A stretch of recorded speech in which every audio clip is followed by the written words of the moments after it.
Welcome to Brain Vision. A domino tile has two parts, and on each part there are 0 to 6 dots.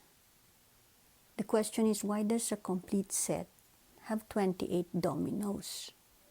Right? So if you think about it, this should be a combination problem. Right? There are 7 possibilities for number of dots.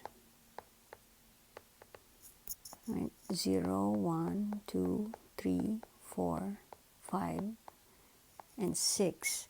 And you're choosing 2 at a time because each tile has 2 parts. Right? So you would think, wouldn't the answer just be combination 7 taken 2 at a time? These are the number of dominoes in a complete set. Now this is equal to 21. And in this case, that would be wrong. The reason why is this, right? That notation combination n taken r, it assumes 2 things. Number 1, order is not important, right? In contrast to a permutation in which order is important. The second assumption here is that no repetitions are allowed.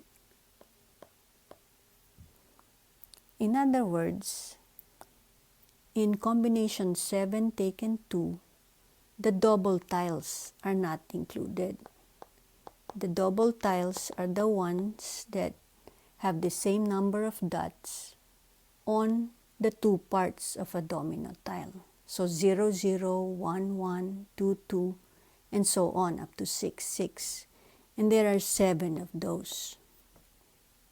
So the total number of dominoes in a complete set would have to be the combination 7 taken 2 plus 7, which is equal to 21, plus 7, which is equal to 28 dominoes in a complete set.